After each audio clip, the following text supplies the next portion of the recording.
The Premier League returns this weekend. Pre-season is over. It's back to the serious business now. Last season promised so much for the Gunners, but due to various reasons, which we won't go into again, it wasn't to be. Another trophyless season has only increased the pressure on Mikel Arteta and his players to deliver. So what will the new campaign bring? Welcome to my Arsenal season predictions podcast. This should be fun. Hey everybody, how are we doing? Welcome back to another episode of the Chronicles of a Gooner podcast with me, your host, Harry Symeou. We are looking ahead to the new season. The 25-26 campaign kicks off this weekend. Arsenal travel to Old Trafford on Sunday to start their campaign.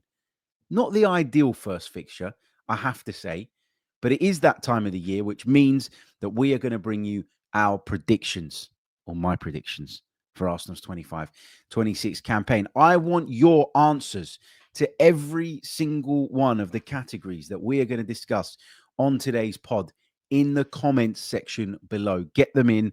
I will read through them. I'm interested to gauge how people feel about my predictions. And if you've got different predictions, I want to read them. So get involved in the comments section below. If you're new to the channel, make sure that you are subscribed. Make sure you hit the bell icon. That way it will turn your notifications on and you'll be notified each and every time we bring you a new show here on the Chronicles of a Gooner podcast. And if you listen to us on Apple or Spotify, leave us a review. If you would like to go one further and become a patron, you can do so via the link in the description. But without further ado, let's get into my Arsenal predictions for the 25-26 season. Okay, this is a fun category. I want to start with breakout star. Who is going to be the breakout star next season? Now, I think based on what we've seen in preseason, it would be really, really easy to just go Max Dowman. You know, the kid's been phenomenal. He's come in some preseason games. He's dazzled. He's been brilliant. He's sparkled. He's incredibly tricky, skillful, looks really, really mature, and looks like he's ready to play at a much higher level. But he's 15 years old. And because he's 15 years old, I think you've got to be careful with the expectation around him. I know that, as fans, we've gotten carried away because every time he comes on the pitch, he puts in these unbelievable performances of someone way beyond his years. And it's easy to kind of fall into that trap of thinking he's ready and, he needs to be utilized and used quite a bit. Now, I'm not saying that he's not ready. I think from a talent perspective, he absolutely is. But it's always been about the physical aspect for me because he's still a growing lad. He's just 15 years old. We saw it with Ethan Nwaneri last season. Came into the team, looked really good from a technical standpoint, but physically, he needed a bit of a break towards the back end of the season. And I fear that we would run into the same troubles with somebody like Max Dowman if we were to push him too hard too early. So I'm not going to say Max Dowman, mainly because I don't want to put the pressure on him. I think that he is absolutely talented enough to play a role in Arsenal's first team squad next season. And I think he will. But in terms of breakout star, I beg your pardon. There's two candidates for me here. The first one is Ethan Nwaneri, clearly bulked up, clearly grown up, and I think has shown some interesting flashes during preseason. I think he's going to play a much more central role in terms of his positioning, which I think will work better for him. He loves to kind of work space around the edge of the box. He's got a fantastic shot on him. And I think Ethan Nwaneri could contribute 10 to 15 goals across all competitions next season. Now, some of them might come in the League Cup. In fact, the bulk of them might come in the cup competitions, but that's absolutely fine. He's still a very, very young man. Ethan Nwaneri was the one that came to mind because I think he's grown up over the summer. He signed that new contract, and it feels like this is kind of his time. Everything we've seen previously from Ethan Nwaneri has been someone who was well ahead of schedule, but now is his time to really kind of step up, I think. So it could be Ethan Nwaneri, but the other name that come to mind, and the name that I'm having trouble with here, in terms of it just preventing me from going Ethan Nwaneri all in, is Christian Mosquera. I really like this signing. I think Arsenal did a brilliant bit of business getting him in from Valencia. And I've seen, obviously, glimpses of him in pre-season. He looks powerful. He looks physical. He looks like a real good sprinter. I think that Christian Mosquera is going to low key be one of the best bits of business that we've done this summer. Is he going to play from the start a lot of the time? Probably not, but I think he'll get his opportunities. I wouldn't be surprised if Christian Mosquera ends up sort of overtaking some of our other central defensive options, not Gabriel and Saliba, but some of the others over the course of this coming season. I think I'm Mosquera or Nwaneri. Dauman I've ruled out, as I say, because of his age. I think, you know what? I think I'm going to go Mosquera. I think that's the way I'm going to go on this. Breakout star for Arsenal this season, for me, Christian Mosquera. Underachiever. Now, this is not a category I enjoy doing, I've got to say, but you got to get it in there. You got to do it. If we're looking for good, comprehensive predictions, then we got to make sure we cover all bases. And for me, there's two players that came to mind here. One of them is Gabriel Martinelli. There's a lot of pressure on him to deliver next season because there's been a lot of doubt about whether he's good enough to be a part of an Arsenal team that actually gets over the line. We've focused a lot on that left-hand side. We've talked a lot about bringing others in. Rodrigo was linked. Eze was linked. Rafa Leao has been linked, as have various others. Noni Madueke's come in and will rival Gabriel Martinelli for that position on the left-hand side. There's no doubt about that. Leandro Trossard set to leave, according to the BBC yesterday. So you can kind of take him out of that equation. But there's a lot of pressure on Martinelli, and I'm not sure that he's going to be able to handle that pressure. I mean, I hope he is. And the optimistic part of me believes that having Victor Gyökeres up front, and if you pair Martinelli with the right fullback too, you can definitely get more out of him than we're currently seeing. I think he's been a victim of the imbalance on our left-hand side. But this is a really, really big campaign for him. It kind of feels make or break in terms of his Arsenal career. The other player that came to mind, so it's between two for me, and I will make a decision. Don't worry. I went for Mosquera on breakout start. I will eventually whittle it down to just the one name here. But the other player for me is, and people are going to hate me for saying this, Miles Lewis-Skelly. Now, hear me out. It's not because I don't think Miles Lewis-Skelly is a fantastic player. I love his confidence. I love his character. I love the belief that he clearly has in himself. But I think at times last season, as brilliant as he was, he did get caught out because he would fall into traps. And what I mean by traps is he'd sort of dribble into areas of congestion. He'd dribble into areas sort of highly populated by opposition players. And he'd end up losing the ball and either committing a foul in order to try and kind of salvage the situation, or just simply seeing possession turn over and putting us in a really dangerous situation. I think that Miles Lewis-Skelly's got all the ability in the world, but he's got to rein it in a little bit in terms of this dribbling into crowd spaces and difficult areas of the pitch. I think it's one of his biggest strengths in a lot of ways, and it's what impressed so many people when he broke into the Arsenal team. But people have sussed it out now. People know what his intention is when he picks up the ball and wants to come infield. So I think he's just got to add a little bit of variety to his game. So far in pre-season, and I know it's only pre-season, I haven't really seen him change it up or adjust. Maybe when he gets into the kind of serious business of the Premier League season, he'll be looking at it slightly differently. Maybe it's on the coaches to ensure that he is playing his game in the right way and knows when the right times are to try certain things.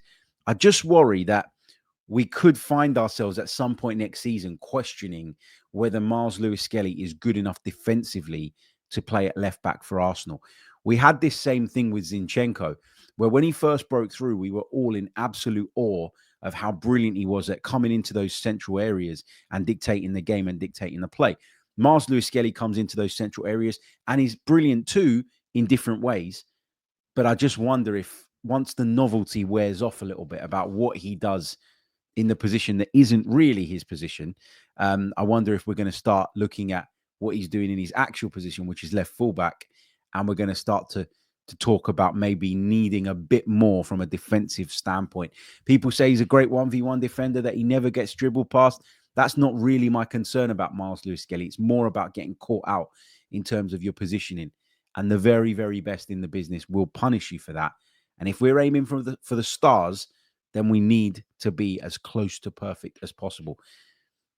I think I'm going to go with Gabriel Martinelli just because I think there's a lot more pressure around him in terms of my underachiever for the new season.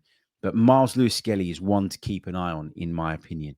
Not because I don't like him. I think he's fantastic, but all of the reasons I mentioned, he's worth keeping an eye on for those. Let's move on. Top goal scorer. Now, it'd be easy to say Victor Gyökeres, wouldn't it? We've been without that number 9 for such a long time. Victor Gyökeres comes in, scores a brilliant header in the final preseason game. It feels like he's been finely tuned, like he's ready to go. But I'm actually going to go with Bukayo Saka here. He's been one of Arsenal's, if not Arsenal's, most important players over the last couple of seasons. He's proved that he can be devastating in the final third. And I actually think having that out and out centre forward and the way that the structure will be adjusted to accommodate that is actually going to benefit our wide players too. And Bukayo Saka in particular, who does have that ability to come in field and does have that ability to find the back of the net. I think Bukayo Saka will be our top goal scorer because people keep talking about the number 9 taking the kind of lion's share of the goals. And while I expect the number 9 to contribute significantly, I think people have overlooked the space that creates for Bukayo Saka, and the fact that it allows him to be so much more direct without running into crowd scenes all the time, because Victor Gyökeres is occupying those central defenders, reducing the opposition's ability to get out and double up on Saka. So I think Saka really does reap the rewards from this. Plus, if we play with Zubimendi and Rice as a bit more of a kind of midfield duo, and we give Martin Odegaard even more license to go and get closer to Saka, to support him, to work with him around the edge of the box, and you get Odegaard playing much more like his best self, then I think that benefits Saka too. So Arsenal's top goal scorer for next season, my prediction, Bukayo Saka. Top assister.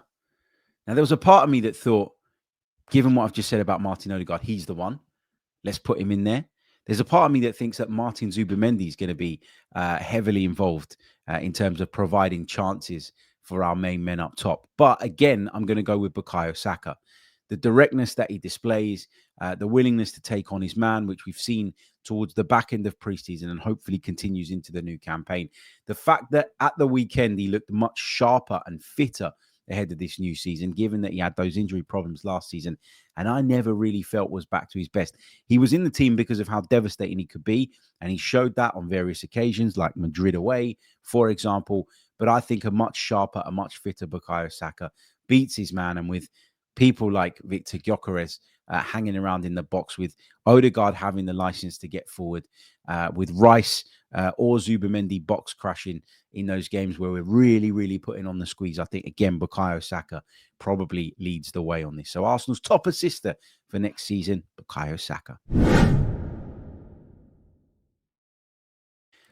Signing of the season. Now, when you look at Arsenal's transfer window so far, and this is at the time of recording on the 13th of August, you go through the list of names and you say, yeah, good signing, good signing, good signing, good signing, good signing. But these signings have different roles. Some of them are clearly signings for depth, and some of them are signings that the club believe to be needle movers. Victor Gyökeres will be seen as a needle mover. Martin Zubimendi will be seen as a needle mover. I'd imagine that within the walls of London Colney, Noni Madueke is seen as that as well. I'm not totally convinced by him yet, and I'm going to reserve my judgment on the former Chelsea man. Let's see how that goes. But in terms of the signing of the season, it's only really down to 2, possibly 3 candidates for me. If I've said that Christian Mosquera is going to be my breakout star, then I guess I have to put him in the category of signing of the season as well. But Martin Zubimendi has looked irresistible in preseason so far. He's a very, very strong candidate. Victor Gyökeres is seen as the missing puzzle piece for Arsenal. So you could forgive someone for putting him in there as their prediction for signing of the season. Having weighed it all up this morning over my morning coffee, though, I'm going to go with Martin Zubimendi. I think this guy is transformational. Now, have I always been as big on Martin Zubimendi as others? No, I'll hold my hands up to that. And I'll admit that. I've not looked at Martin Zubimendi before and gone, yep, this is going to really, really make the world of difference. Now I've seen him in close quarters. Now I've seen him playing for Arsenal, albeit in pre-season. I really am convinced that this signing could be a game changer. Was I sure he was an upgrade on Thomas Partey? No, I wasn't. Because I thought, yes, technically, he absolutely can do all the things that Thomas Partey does. And he can probably do them to a much higher level and to a much higher standard. But I worried about the physical side of the game. I said that if we got the balance of our midfield right and we just tweaked and adjusted the roles of other players, which in turn then just adjusts and tweaks our structure, we could really extract the best out of this guy. And it's become clear to me over the course of pre-season that Arsenal are willing to do that. And if Arsenal are willing to do that and platform Martin Zubimendi, I am very, very confident that come the end of this upcoming campaign, we'll be sitting back and saying the signing of the season, it was without doubt the brilliant Martin Zubimendi. Going to take a short pause, and when we come back, we're going to do Player of the Season, where we're going to finish in the League Cup, FA Cup, Champions League, and the Premier League as well. So the big ones coming your way after this very short pause. You're listening to the Chronicles of a Gooner podcast. Don't go anywhere. You're listening to the Chronicles of a Gooner. Like and subscribe. That's right. You're listening to the Chronicles of a Gooner podcast. Like and subscribe. In fact, I'm going to change the order around of these. I'm going to leave Player of the Season right until the end. Let's move on then to League Cup. How do I think Arsenal will fare in this season's League Cup? Now, obviously, when you're trying to predict how you're going to do in the Cups, it's difficult because a lot of it is draw dependent, right? But in terms of the League Cup, I think we're going to win it this year. We haven't won the competition since 1993. We were semi-finalists last season. And I feel like if you're predicting Arsenal to have a big season in terms of what they do in the Champions League and in the Premier League, actually winning the League Cup could be really, really helpful. And it's something I believe that Arsenal should focus on. Now, I hate that Mikel Arteta gets a really rough ride about the cup competitions because we've had some really crap draws in the FA Cup. There's no question about that. I think our last three draws have been Man United, Man City, and Liverpool. I can't remember if that's the order, but those have been the three last draws that we've had in the FA Cup, right? So you got to have a bit of sympathy for him there. In fact, when it comes back to the League Cup, I beg your pardon, taking it back there where we're supposed to be for a second, again, people seem to overlook that we made the semi-finals last season. And we were beaten by a very, very good Newcastle side that ultimately went on to win it. It was nowhere near the disastrous cup campaign that some people made it out to be. Do we expect more? Do we expect better? Yes, of course we do, because we're the Arsenal and we've got a rich heritage in the cup competitions. The League Cup, though, we haven't won it since 1993. Not even the great Arsene Wenger was able to achieve that, in part because I don't think he saw it as a priority. I just think if I was Arsenal now, okay, it would be bottom of my priority list in terms of where it ranks versus the Champions League, the Premier League, and the FA Cup. But I think if you're a manager that's under pressure to deliver a trophy, taking this seriously and potentially winning a trophy at the end of February/early March, that could be the catalyst for you to go on and finish a season really, really strongly. So it could, in turn, help you get over the line from a mental perspective in some of the other competitions as well. So I think there is value in taking this seriously. Again, it's draw dependent. There will be games along the way, if the draw goes your way, where you feel like you can rotate and you can rest. But it's about finding that balance, isn't it? And we've talked loads over the course of pre-season about rotation and Mikel Arteta's need to find that balance between rotating enough, but also not rotating too much to the point where it disrupts the flow and the rhythm of your team and you end up really, really struggling. Look, if you play a League Two side at home and you want to change the entire 11 because you think you've got enough in the locker to get by anyway, then do it. But you've got to find that balance. And I think in terms of the League Cup, it could be a good catalyst for us. I'm going to say we're going to win it. That's my prediction for Arsenal in next season's League Cup. In terms of the FA Cup, now this is a competition that I grew up loving, and I could never bring myself to say that it doesn't matter. I mean, it doesn't matter as much anymore. I think that's fair to say. You look at the way football's gone, the finances that have been pumped into it, the way that European football has become so much more lucrative, leading to ownership and those running football clubs to prioritize qualifying for Europe. It's kind of a bit of a flaw in the modern game, the fact that the way things have developed and shaped up, the FA Cup, the world's greatest cup competition, has to a degree been devalued. But Arsenal haven't gone past the fourth round in this competition since Mikel Arteta won it when he first came in. And that, for me, is not good enough. I mentioned that we've had some crap draws, that we've had Man United, that we've had Man City, that we've had Liverpool. But we ought to have got through on at least one of those occasions. And we haven't managed to do that. Again, it's about finding that balance in terms of the team you pick and all the rest of it. But I think that Arsenal need and are due a much better showing in the FA Cup. Do I think we'll go on and win that on top of winning the League Cup? Probably not. I'd say Arsenal should, though, at least be getting to the last 8, to the last 4 of this competition. That should be the minimum requirement, because it's a competition we've got such a rich history in that means so much to us as Arsenal fans. And it is a competition that, albeit it's been devalued from a monetary perspective, or it now seems to be insignificant from a monetary perspective because of the way that European football's become so lucrative, I still think Arsenal have a duty to perform better in this competition. My prediction for how we'll fare in this season's FA Cup is, I think we'll be semi-finalists. People will say that's not good enough. That's fine. I accept that. But my prediction is semi-finalists for the upcoming campaign. Okay, let's take it on and let's talk Champions League. I actually think that it's gone under the radar how big an achievement it was for Arsenal to make the Champions League semi-finals last season, given a few things. First of all, the fact that we, had only got ourselves back into the competition the season prior. Secondly, because we were riddled with injuries and had all sorts of problems. Thirdly, because we overcame the mighty Real Madrid in such convincing fashion. And we did really, really well in the league phase as well. So I think what we managed to achieve in that competition last season has gone under the radar and is at times overlooked in the analysis of Arsenal's 24-25 campaign. But now the bar's been set pretty high. And I think if you are one of the Premier League's elite, which we are, you should be aiming for the semi-finals. Now, you might not get there. You might make the quarterfinals. Again, I keep talking about it with cup competitions. So much of it is draw dependent. But you've got to be aiming for the semi-finals at the absolute minimum. And so that's where I predict Arsenal will end up again, because I think we're a good enough side to achieve that. I think we managed to achieve that with Mikel Merino up front last season and all sorts of problems in our team. Players that weren't at 100%, players being rushed back.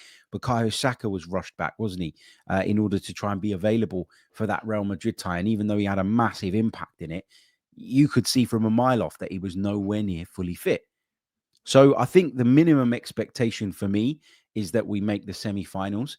If we end up drawing Barcelona or fellow Premier League opposition and we fall at the quarterfinal stage, I probably will be understanding of why we were unable to hit that semi-final sort of mark that I've got kind of in my mind and in my head. But I think for Arsenal, you should be aiming for the semi-finals at least. And I think we're capable of achieving that.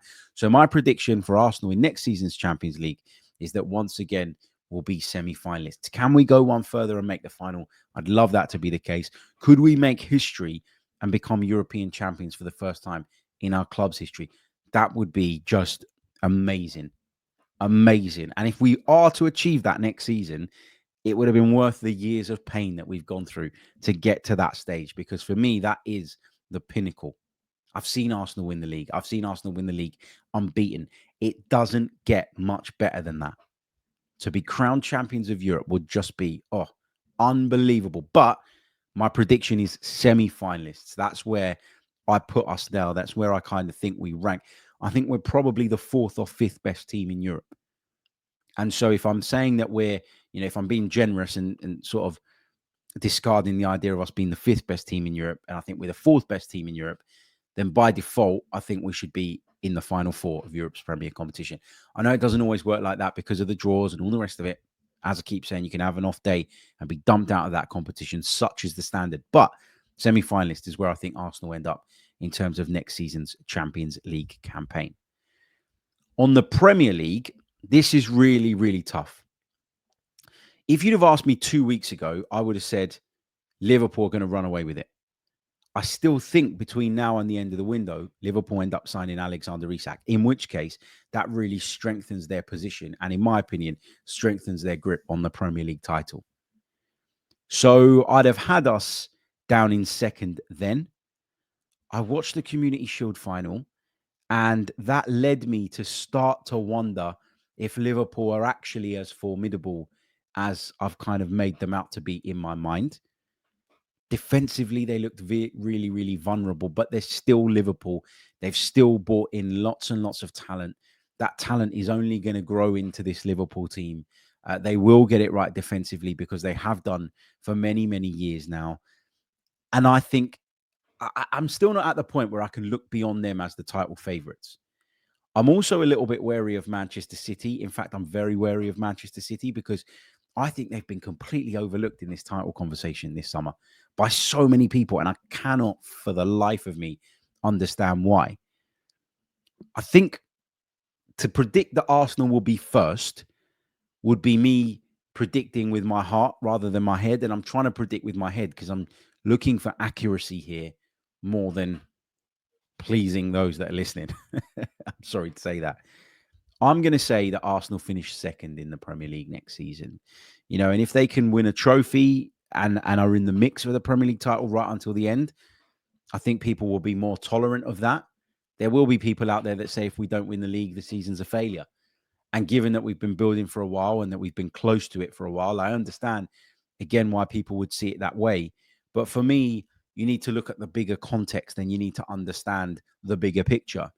And I think that Arsenal finishing second, but winning a trophy, maybe winning the Champions League, I think, we got to be respectful of the competition is how I would put it. And looking at the competition, there is plenty of competition, plenty of strong competition. I think if you base, if you're going with your head, I think it's really, really difficult to say that Arsenal are categorically going to win the Premier League next season. To say that we're going to finish second means that we're going to be in the mix. And my prediction is that we'll be in the mix, but I'm finding it very, very hard to say, yes, definitely, 100%, we're going to get over the line. So I'm not going to do that. I'm going to predict Arsenal to finish in second. And then to round off, player of the season. This is tough. But if he is going to be our top goal scorer, if he is going to be our top assister, as I have predicted, and if he is going to steer clear of injury problems, and we're going to be able to rotate him to the point where we can keep him fresh for the entire campaign, there's a good chance that Bukayo Saka is Arsenal's player of the season. I feel like over the course of last season, we watched him struggle. We watched him rush back. We watched him desperate to play a part in the biggest games at the business end of the season, to the point where we, were sort of willing to just accept that we weren't going to have the best version of Bukayo Saka in terms of his all-round game. But we kind of recognized the impact that he's capable of having. And as a result went, yeah, he's got to be in the team regardless. And plus, we didn't really have the rotational options. We didn't have the ability to bring Noni Madueke in a cup game. We didn't have the ability to bring Noni Madueke in a Champions League phase game, which we can certainly do going into the new season. So factor all of that in, the fact that he's got a proper striker to work off now, the fact that Martin Odegaard feels like he's going to be let off his lead a little bit more and able to support Bukayo in more ways, the fact that, hopefully given our ability to rotate and to rest and to sort of shuffle the pack, he's going to be fresher for longer. I think Bukayo Saka will be Arsenal's player of the season come the end of the 25-26 campaign. And if Bukayo Saka's at his best, Arsenal have a great chance of achieving all the things that we want them to. So yeah, those are my predictions for the 25-26 season. Let me just quickly summarize and wrap through them. Breakout star. I could have gone Dalman. I could have gone Waneri. In the end, I'm going with Mosquera. Underachiever. I could have gone Martinelli. I could have gone Lewis Skelly for the reasons I've explained. I've gone with Martinelli just because I think there's a lot of pressure on him. I don't want him to be an underachiever. I don't want to pick an underachiever, but I had to. Top goal scorer, Bukayo Saka. Top assister, Bukayo Saka. Signing of the season. I think when we look back, we're going to say it was indeed Martin Zubimendi. League Cup, I think we'll win it. FA Cup, I think we'll be semi-finalists. Champions League semi-finalists, I think we'll finish second in the Premier League. And in terms of our player of the season, I'm going to go with Bukayo Saka. Thank you so much for tuning in to this episode of the Chronicles of a Gooner podcast. Don't forget to leave a like on the video if you're watching us on YouTube. Subscribe to the channel as well if you're with us on YouTube. Subscribe to the podcast if you're with us on Apple or Spotify, and make sure you leave us a review. Check us out on Patreon too. The link is in the description below, and I will see you all very, very soon. Until the next one, up the Arsenal. Goodbye.